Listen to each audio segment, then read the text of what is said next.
بابا بلے شاہ صاحب، بابا صاحب رحمتہ اللہ علیہ فرماتے ہیں میں نے اعتکاف کبھی قصور میں نہیں کیا، اس گاؤں میں جاتا تھا جہاں مجھے جانے کوئی نہ، چلو 10 دن تو میں الگ ہو کے اللہ اللہ کر لوں، کہتے میں وہاں جا کے اعتکاف کرتا تھا، یہاں تو سارے ہاتھ چومنے والے تھے، اکثر کہا کرتے تھے اٹھ بلیا چلو تھے وسیے جتھے وس دینی سارے انے، اٹھ بلیا چلو تھے وسیے جتھے وس دینی سارے انے، نہ کوئی ساڈی ذات پچھانے نہ کوئی سانو منے، کبھی ایسی جگہ بھی تو جانا چاہیے نا۔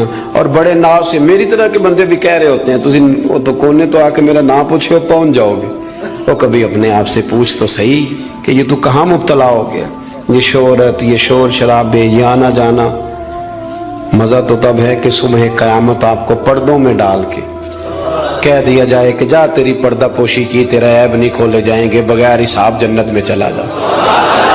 یہاں یہ شور کرنا، اپنا آپ دکھانا، اپنا آپ بتانا، یہ تو علامت تکبر ہے، تھوڑا سا نیچے رہیں۔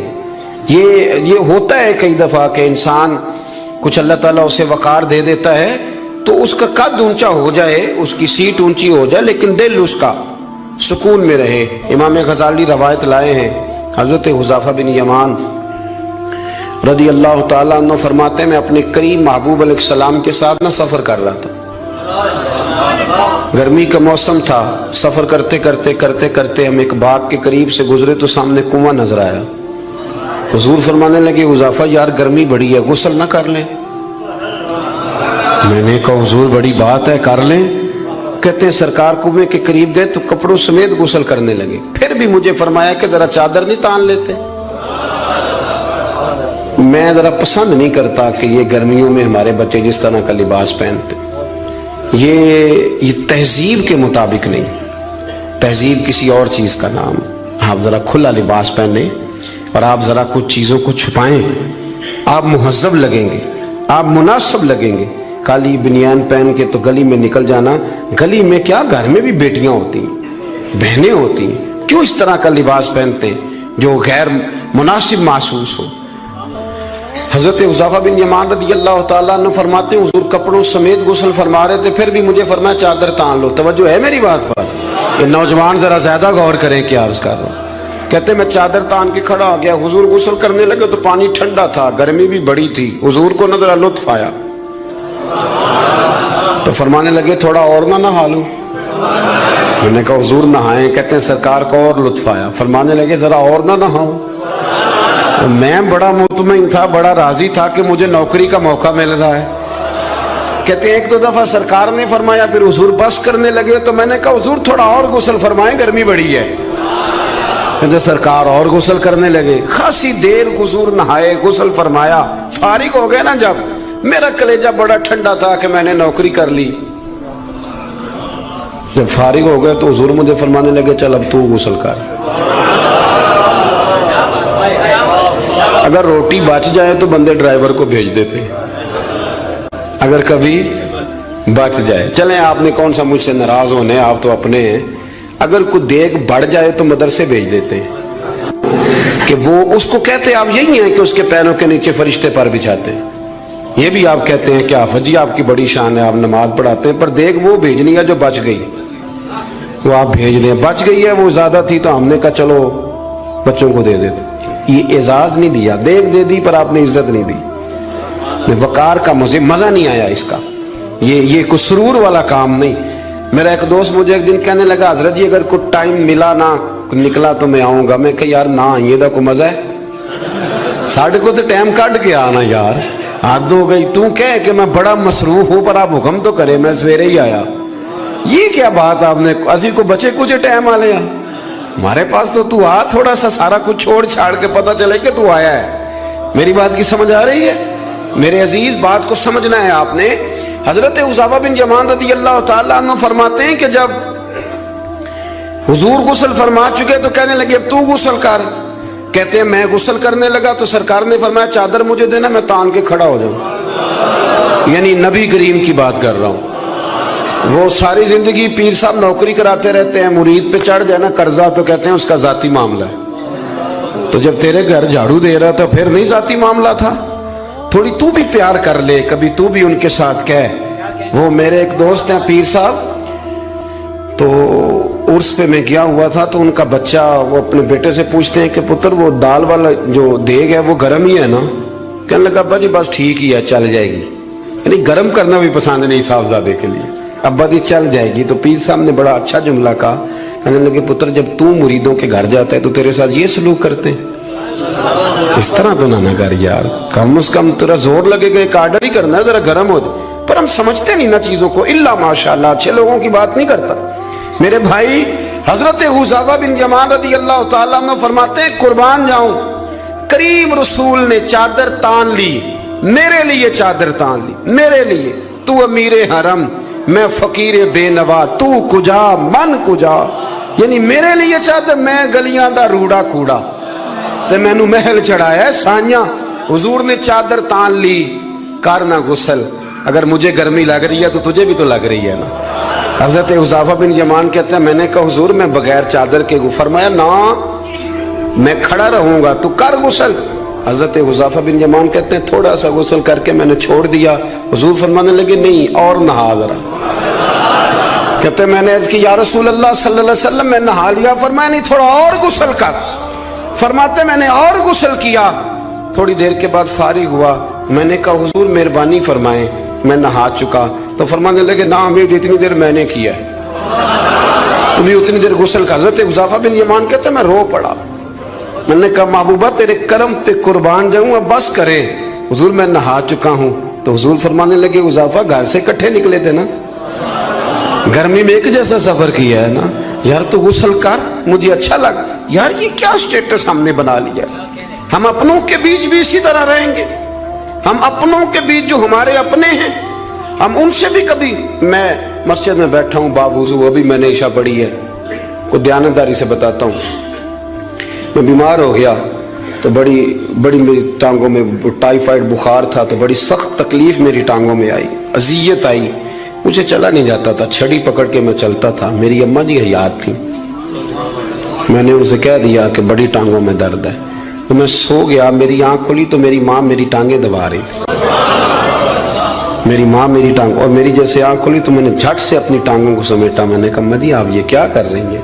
تو میری اماں جی نے کیا، وہ بیمار رہتی تھی شوگر تھی، کہنے لگی پتر تو نہیں میری روز دباندہ، آپ بات کو سمجھے نا، وقت گزر گیا، وہ انتقال کر گئی، 8-9 سال بیت گئے، پر وہ کبھی اس وقت کو یاد کرتا ہوں تو دل ٹھنڈا ہو جاتا۔ ہمارا تو سٹیٹس اتنا خوفناک ہو گیا کہ ہمارے اپنے ترستے رہتے ہیں کہ چلو 2 جملے پیار کے بول دے، 2 جملے، اور کسی کے لیے بھی نہیں یار، کسی کے لیے۔ سیدہ طیبہ طاہرہ حضرت عائشہ صدیقہ آپ فرماتی ہیں لوگوں ہم اس رسول کے ماننے والے ہیں جو جملوں کا بھی خیال کرتے تھے، کسی کی آج انداز تکلم کس طرح کا ہے، کوئی کس طرح، اس کا بھی حضور خیال کرتے۔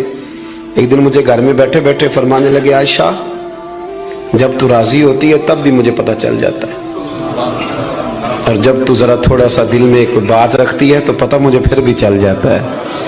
تو جناب عائشہ کہتے ہیں میں نے فٹافٹ عرض کی حضور مجھے میری ماں روئے، میں اور آپ کے فرمایا چپ کر ذرا سن تو لے، پہلے ذرا سن تو صحیح نا، ذرا سن یا رسول اللہ حکم کریں۔ تو محبوب فرمانے لگے کبھی کبھی کسی دوسری بیوی کے پاس ذرا وقت گزاروں تو تیرے دل میں بات تو آ ہی جاتی ہے نا، ذرا سن نا، حضور حکم کریں۔ تو محبوب فرمانے لگے جب تو راضی ہوتی ہے نا، تیرا طریقہ ہے کبھی کبھی قسم اٹھاتی ہے، جب تو ہوتی ہے نا مجھ سے ناراض تو کہتی ہے مجھے ابراہیم کے رب کی قسم، مجھے حضرت ابراہیم علیہ السلام کے رب کی قسم، اور جب تو راضی ہوتی ہے تو فرماتی ہے مجھے محمد عربی کے رب کی قسم۔ اب میں سمجھ جاتا ہوں کہ آج کوئی بات، جناب عائشہ کہتی ہیں میں بڑا روئی،